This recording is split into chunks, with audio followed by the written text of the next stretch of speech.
अस्सलाम वालेकुम दोस्तों, स्वागत है तुहाडा फकीरी रंग चैनल दे विच। एक बार फिर हाजिर आप दी खिदमत दे विच अज दा इह नवां वीडियो लैके। तुसीं देख रहे हो सखे सरवल लखदाता पीर जी जीवन कथा भाग 7वां।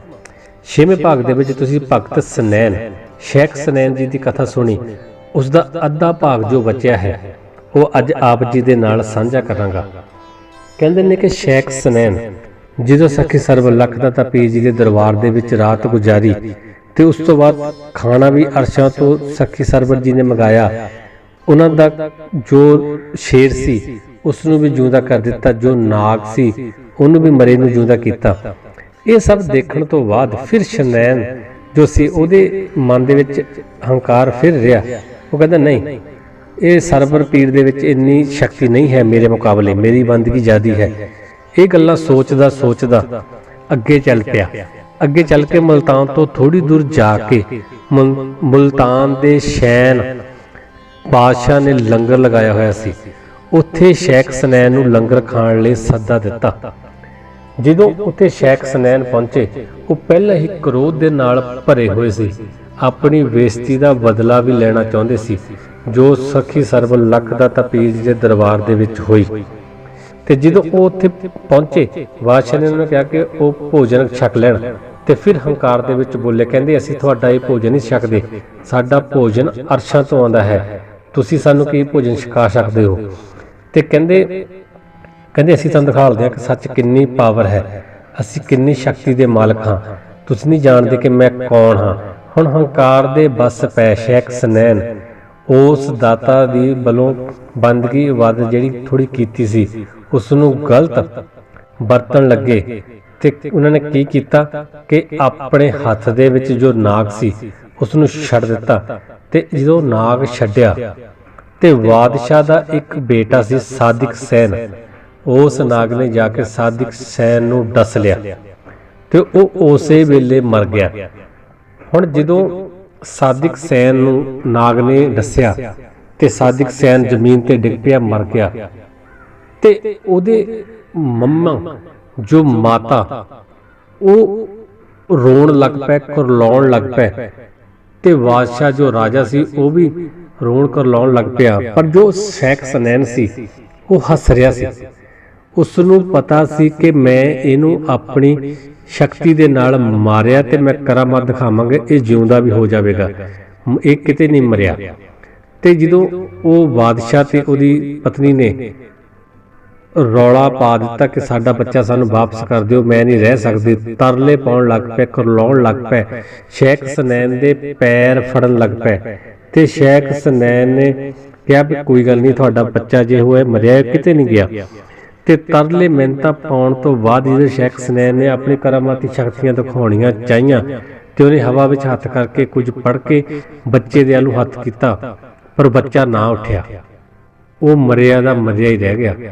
ਜਦੋਂ ਇਹ ਗੱਲ ਦੇਖੀ ਸ਼ੇਖ ਸਨੈਨ ਨੇ ਤੇ ਉਸ ਨੂੰ ਗੱਲ ਸਮਝ ਆ ਗਈ ਕਿ ਜੋ ਮੈਂ ਭੁੱਲ ਸਖੀ ਸਰਵ ਲਖਦਾਤਾ ਪੀਰ ਜੀ ਦੇ ਦਰਬਾਰ ਦੇ ਵਿੱਚ ਕਰਕੇ ਆਇਆ, ਉਸ ਭੁੱਲ ਕਰਕੇ ਉਸ ਅੱਲਾਹ ਤਾਲਾ ਨੇ ਜੋ ਮੈਨੂੰ ਸ਼ਕਤੀ ਦਿੱਤੀ ਸੀ ਉਹ ਸਾਰੀ ਵਾਪਸ ਲੈ ਲਈ। ਤੇ ਮੱਥੇ ਤੇ ਹੱਥ ਮਾਰ ਕੇ ਰੋਣ ਲੱਗਾ ਕਿ ਇਹ ਮੈਂ ਕੀ ਕਰ ਦਿੱਤਾ ਕਿ ਇਸ ਬੱਚੇ ਨੂੰ ਦੁਨੀਆ ਦੇ ਵਿੱਚੋਂ ਖਤਮ ਕਰ ਦਿੱਤਾ ਤੇ ਇਹਦਾ ਕਸੂਰ ਕੋਈ ਨਹੀਂ। ਹੁਣ ਇਹਨੂੰ ਖਤਮ ਕਰਨ ਦੇ ਬਦਲੇ ਮੈਂ ਕਸੂਰਵਾਨ ਹੋ ਗਿਆ। ਹੁਣ ਇਸ ਭੁੱਲ ਨੂੰ ਕਿੱਦਾਂ ਠੀਕ ਕੀਤਾ ਜਾਵੇ, ਮੈਂ ਕੀ ਕਰਾਂ, ਕੁਝ ਸਮਝ ਨਾ ਆਵੇ ਸ਼ੇਖ ਸਨੈਨ ਨੂੰ। ਤੇ ਉੱਥੇ ਇਕੱਠੇ ਹੋਏ ਕੁਝ ਲੋਕਾਂ ਨੇ ਬਾਦਸ਼ਾਹ ਨੂੰ ਕਿਹਾ ਕਿ ਤੁਸੀਂ ਇਦਾਂ ਕਰੋ, ਸਖੀ ਸਰਵਲ ਲਖਦਾਤਾ ਪੀਰ ਜੀ ਨੂੰ ਲੈ ਕੇ ਆਓ। ਇਹ ਜੋ ਗੱਲ ਹੋਈ ਇਹਦੇ ਬਾਰੇ ਲਖਦਾਤਾ ਪੀਰ ਜੀ ਪਹਿਲਾਂ ਹੀ ਜਾਣ ਸੀ, ਉਹ ਉਦੋਂ ਨੂੰ ਪਹਿਲਾਂ ਹੀ ਤੁਰੇ ਹੋਏ ਸਨ। ਤੇ ਜਦੋਂ ਲਖਦਾਤਾ ਪੀਰ ਜੀ ਉਸ ਥਾਂ ਤੇ ਪਹੁੰਚੇ ਜਿੱਥੇ ਬੱਚਾ ਮਰਿਆ ਹੋਇਆ ਸੀ ਤੇ ਉੱਥੇ ਪਹੁੰਚਦਿਆਂ ਲਖਦਾਤਾ ਪੀਰ ਜੀ ਨੇ ਉਸ ਬੱਚੇ ਨੂੰ ਆਵਾਜ਼ ਮਾਰੀ ਕਿ ਉੱਠ ਓਏ ਸਾਦਿਕ ਸੈਨ, ਖੜਾ ਹੋ ਜਾ, ਹਜੇ ਤੇਰਾ ਦੁਨੀਆ ਤੇ ਜਾਣ ਦਾ ਵਕਤ ਨਹੀਂਗਾ, ਹਜੇ ਤੂੰ ਬਹੁਤ ਉਮਰ ਭੋਗਣੀ ਹੈ, ਹਜੇ ਤਾਂ ਤੂੰ ਬਹੁਤ ਕੁਝ ਦੇਖਣਾ ਹੈ, ਇਸ ਦੁਨੀਆ ਤੋਂ ਜਾਣ ਦਾ ਤੇਰਾ ਵਕਤ ਹਜੇ ਕੋਈ ਨਹੀਂ ਹੈ। ਜਦੋਂ ਕਹਿੰਦੇ ਆਵਾਜ਼ ਮਾਰੀ ਤੇ ਉਹ ਬੱਚਾ ਉੱਠ ਕੇ ਖੜਾ ਹੋ ਗਿਆ। ਤੇ ਮਾਂ ਆਪਣੇ ਉਸ ਪੁੱਤਰ ਨੂੰ ਗਲ ਨਾਲ ਲਾਉਂਦੀ ਹੈ ਤੇ ਰੱਜ ਕੇ ਰੋਈ ਪਹਿਲਾਂ ਦੁੱਖ ਦੇ ਵਿੱਚ ਰੋਈ, ਫਿਰ ਖੁਸ਼ੀ ਦੇ ਵਿੱਚ ਰੋਈ, ਤੇ ਜਦੋਂ ਰੋਂਦੀ ਹੈ ਤੇ ਲੱਖ ਦਾਤਾ ਪੀਰ ਜੀ ਦੇ ਪੈਰਾਂ ਦੇ ਉੱਤੇ ਡਿੱਗ ਪਈ ਕਿ ਤੁਸੀਂ ਮੇਰਾ ਪੁੱਤਰ ਮੇਰੀ ਝੋਲੀ ਦੇ ਵਿੱਚ ਪਾ ਦਿੱਤਾ, ਮੈਂ ਤੁਹਾਨੂੰ ਸਜਦਾ ਕਰਦੀਆਂ, ਸਲਾਮ ਕਰਦੀਆਂ। ਤਾਂ ਇਹ ਗੱਲ ਕਰਦੇ ਹੋਏ ਸਖੀ ਸਰਵਰ ਲੱਖ ਦਾਤਾ ਪੀਰ ਜੀ ਉੱਥੋਂ ਚਲੇ ਗਏ। ਲੋਕ ਜੈ ਜੈਕਾਰ ਕਰਨ ਲੱਗ ਪਏ, ਲਾਲਾਂ ਵਾਲੇ ਪੀਰ ਦੇ ਜੈਕਾਰੇ ਲਾਉਣ ਲੱਗ ਪਏ। ਤੇ ਸੁਨੈਣ ਨੇ ਸੋਚਿਆ ਕਿ ਮੈਂ ਸਾਰੀ ਜ਼ਿੰਦਗੀ ਬੰਦਗੀ ਇਬਾਦਤ ਕੀਤੀ, ਤੇ ਉਹ ਆਪਣੇ ਆਪ ਤੇ ਲਾਹਨਤਾਂ ਪਾਉਣ ਲੱਗ ਪਿਆ ਕਿ ਮੈਂ ਬੰਦਗੀ ਇਬਾਦਤ ਕਰਕੇ ਕੀ ਕੀਤਾ ਜਦੋਂ ਮੇਰੇ ਅੰਦਰੋਂ ਹੰਕਾਰ ਹੀ ਨਹੀਂ ਗਿਆ। ਇਸ ਬੰਦਗੀ ਦੇ ਨਾਲ ਮੇਰੇ ਅੰਦਰ ਹੰਕਾਰ ਪੈਦਾ ਹੋ ਗਿਆ। ਪੈਦਾ ਉਸ ਮਾਲਿਕ ਦਾ ਇਸ਼ਕ ਚਾਹੀਦਾ ਸੀ, ਮੈਂ ਹੰਕਾਰ ਕਰਕੇ ਬਹਿ ਗਿਆ। ਇਸ ਭੁੱਲ ਨੂੰ ਹੁਣ ਕਿੱਦਾਂ ਬਖਸ਼ਾਇਆ ਜਾਵੇ? ਤੇ ਕਹਿੰਦੇ ਕਿ ਨੰਗੇ ਪੈਰੀ ਉਹ ਵੀ ਸਖੀ ਸਰਵਰ ਲੱਖ ਦਾਤਾ ਪੀਰ ਜੀ ਦੇ ਮਗਰੇ ਨੱਠ ਗਏ ਤੇ ਉਹਨਾਂ ਦੇ ਦਰਬਾਰ ਦੇ ਵਿੱਚ ਪਹੁੰਚ ਗਏ। ਜਾ ਕੇ ਪੈਰ ਫੜ ਲੈ ਕੇ ਮੈਨੂੰ ਬਖਸ਼ ਦਿਓ, ਮੈਨੂੰ ਆਪਣਾ ਸੇਵਕ ਬਣਾ ਲਓ, ਮੇਰੇ ਗੁਰੂ ਬਣ ਜਾਓ। ਤੇ ਕਹਿੰਦੇ ਜਦੋਂ ਲੱਖ ਦਾਤਾ ਪੀਰ ਜੀ ਨੇ ਦੇਖਿਆ ਕਿ ਉਹ ਤਰਲੇ ਪਾ ਰਿਹਾ ਹੈ, ਮਿਹਨਤਾਂ ਕਰ ਰਿਹਾ ਹੈ, ਤੇ ਕਹਿੰਦੇ ਚੱਲ ਠੀਕ ਹੈ, ਕੋਈ ਗੱਲ ਨਹੀਂ, ਤੇ ਉਹਨੂੰ ਆਪਣਾ ਸੇਵਕ ਬਣਾ ਲਿਆ। ਤੇ ਉਹ ਫਿਰ ਉਸ ਦਰਬਾਰ ਦੇ ਵਿੱਚ ਰਹਿ ਕੇ ਝਾੜੂ ਮਾਰਦਾ, ਸੇਵਾ ਕਰਦਾ, ਆਈ ਗਈ ਸੰਗਤ ਦੀ ਦੇਖ ਰੇਖ ਕਰਦਾ, ਤੇ ਸੰਗਤਾਂ ਨੂੰ ਚਾਹ ਪਾਣੀ ਛਕਾਉਂਦਾ, ਤੇ ਸਖੀ ਸਰਵਰ ਲੱਖ ਦਾਤਾ ਪੀਰ ਜੀ ਦੀਆਂ ਲੱਤਾਂ ਦਬਾਉਂਦਾ, ਤੇ ਉਹਨਾਂ ਦੀ ਸੇਵਾ ਕਰਦਾ। ਤੇ ਫਿਰ ਜਦੋਂ ਰਾਤ ਪੈਂਦੀ ਫਿਰ ਬੰਦਗੀ ਤੇ ਦੁਬਾਰਾ ਬਹਿੰਦਾ।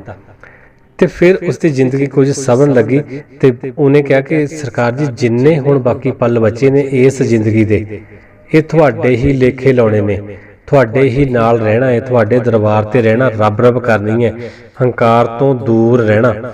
ਤੇ ਸਖੀ ਸਰਵਰ ਦਾਤਾ ਪੀਰ ਤੋਂ ਸਦਾ ਮਾਫੀ ਮੰਗਦਾ ਰਿਹਾ। ਉਹਨਾਂ ਦੇ ਦਰਬਾਰ ਦੇ ਵਿੱਚ ਰਹਿ ਕੇ, ਉਹਨਾਂ ਦੀ ਦਰਗਾਹ ਤੇ ਰਹਿ ਕੇ ਉਹ ਬੰਦਗੀ ਇਬਾਦਤ ਸੱਚੇ ਦਿਲੋਂ ਜਦੋਂ ਕਰਨ ਲੱਗਾ, ਤੇ ਫਿਰ ਉਸ ਮਾਲਿਕ ਦੇ ਦੀਦਾਰ ਹੋਏ ਅਸਲ।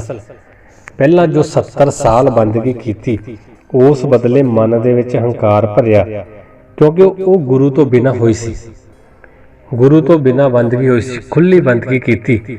ਉਸ ਦੇ ਨਾਲ ਕੁਝ ਪਾਵਰ, ਕੁਝ ਸ਼ਕਤੀ ਜ਼ਰੂਰ ਹੋ ਗਈ ਸਰੀਰ ਦੇ ਵਿੱਚ, ਪਰ ਉਸ ਮਾਲਕ ਦੇ ਦੀਦਾਰ ਅਸਲ ਨਹੀਂ ਹੋਏ।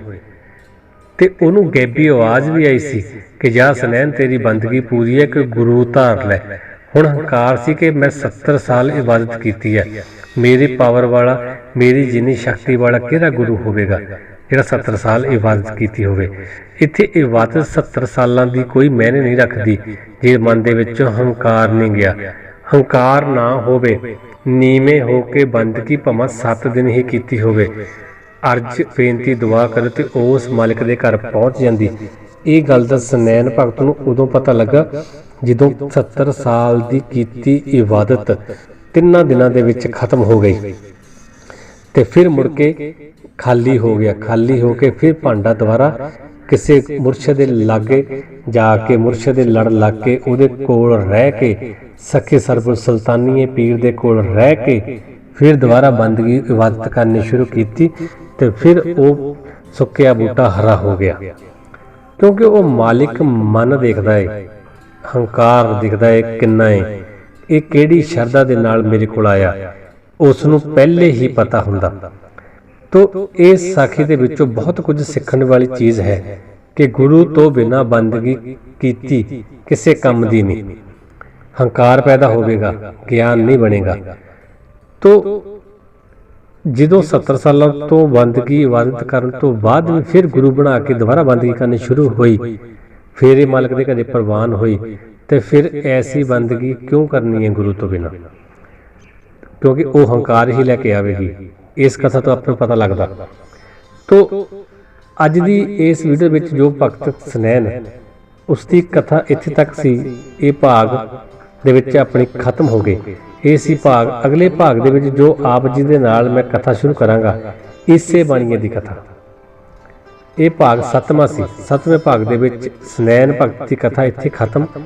8ਵੇਂ ਭਾਗ ਦੇ ਵਿੱਚ ਆਪ ਜੀ ਦੇ ਨਾਲ ਇਸੇ ਬਾਣੀਏ ਦੀ ਕਥਾ ਸਾਂਝੀ ਕਰਾਂਗਾ, ਤੇ ਉਸ ਤੋਂ ਬਾਅਦ ਵਿੱਚ ਫਿਰ ਜਿਹੜੀ ਅਗਲੀ ਕਥਾ ਸ਼ੁਰੂ ਕਰਾਂਗੇ ਆਪ ਦੇ ਨਾਲ। ਇਸੇ ਬਾਣੀਏ ਦੀ ਕਥਾ ਤੋਂ ਬਾਅਦ ਫਿਰ ਆਪ ਜੀ ਦੇ ਨਾਲ ਦਾਨੀ ਜੱਟੀ ਦੀ ਕਥਾ ਸ਼ੁਰੂ ਕਰਾਂਗੇ, ਤੇ ਉਸ ਤੋਂ ਬਾਅਦ ਫਿਰ ਭਾਗਣ ਗੁਜ਼ਰੀ।